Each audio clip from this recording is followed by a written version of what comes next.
you. He prepares a table before you in the presence of your what? Your enemies. Your enemies. They are right there, and yet you are succeeding. They are watching to see you fall, and yet you are still what? Breaking through. That shall be somebody's story here.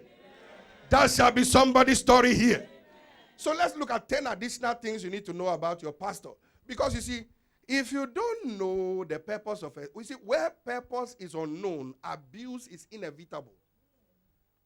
If you don't know the purpose of a woman, you box her and use her as a punching bag. Women are helpmeets, helpers for the men. If you don't see her as a helper, you treat her another way so she doesn't help you. If you don't see your husband as the head, there are certain things you never get from the head.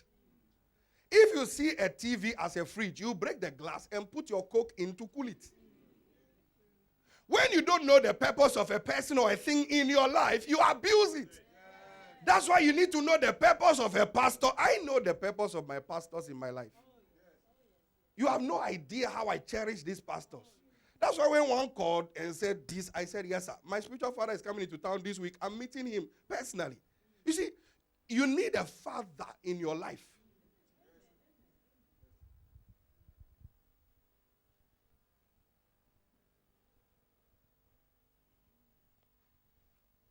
Who is a pastor? Number one.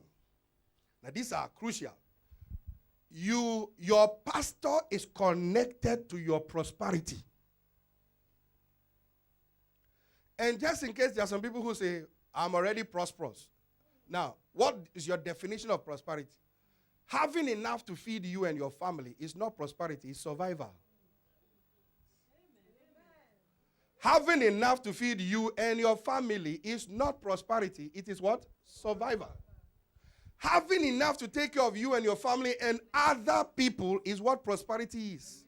So your prosperity must move beyond you and your family to others.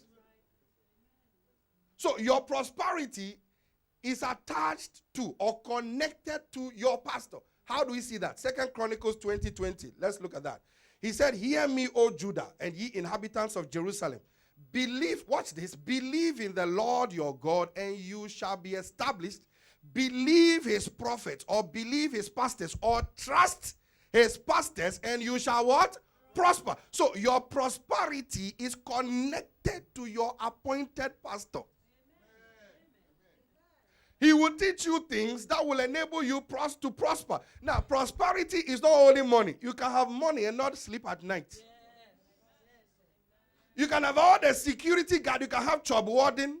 You can have who? All the security firms in town.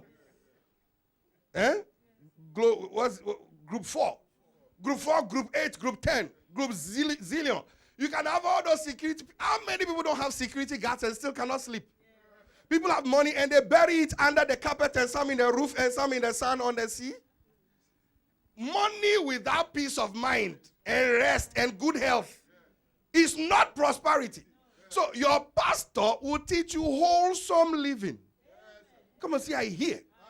He will teach you what? Wholesome living. Wholesome. What is having money and your wife is beating you? Because these days, not only men who beat women. Women too are Evandra Holyfield. Evandra. Tysonia. Michelle Tyson. These days, women too beat women. Beat men. They box. They hold the world heavyweight wrestling champion title at home. The husband says A, they say Z. Women's liberation. I'm not tolerating this nonsense. Nonsense. Tell your neighbor, your pastor is connected to your prosperity. Number 2, your pastor is connected to your deliverance. If you are going through some stuff in your life that requires deliverance, you need a pastor.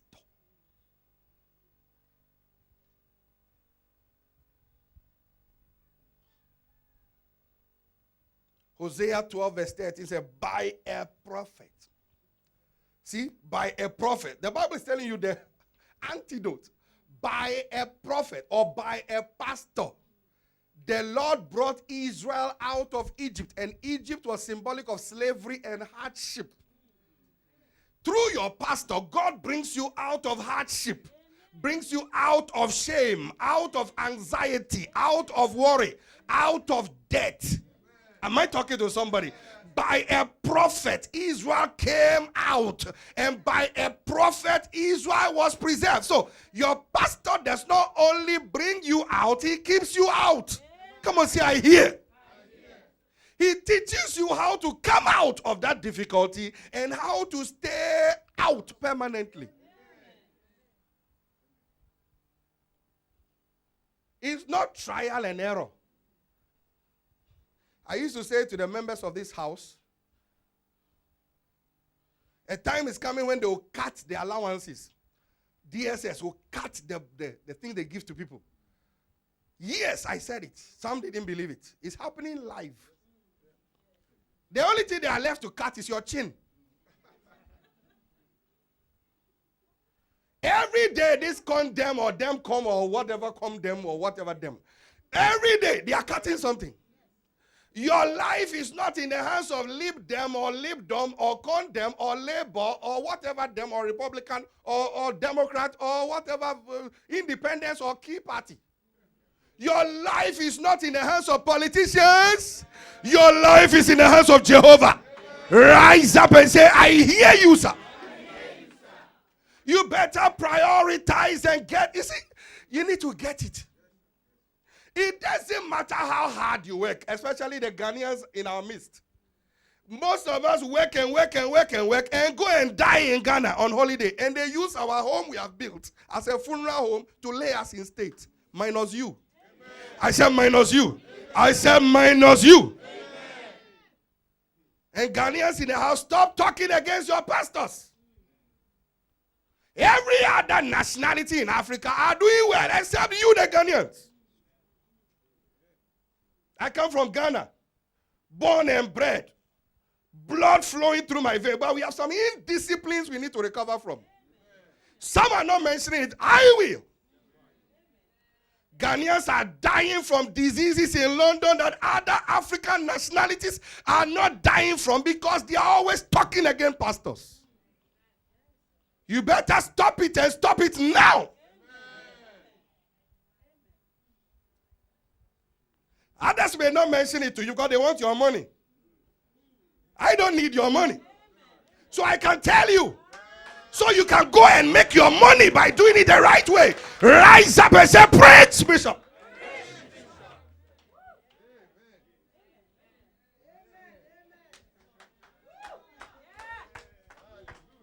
Ghanaians meet at a party. Half of the conversation is about church people and one about the pastor. Meanwhile, they are nowhere near the pastor's status. And every time you backbite a pastor and backbite a church and backbite people, you are always biting people's back. You are always at the back. You can never be in front. So go, if you are Ghanaian here, when you leave this place, go and tell those Ghanaians that I, a Ghanaian too, said they should stop their rascality. As a pastor, I am telling them now, or they will die quickly. They are already dying like flies. Every week, they are burying Ghanaians, more than Nigerians. Because Nigerians respect their pastors. Ghanaians are always talking, criticizing, not contributing anything, and yet they have appointed themselves commentators. May you be delivered from that disease. I said, may you be delivered from that disease. And you, if you are from Jamaica, man, and you two doing the same thing, man, you two better stop it, man. Whatever nationality you come from, be delivered. Only a pastor can tell you that. What am I doing? Am I doing it because the pastors are feeling it? We can't feel zero.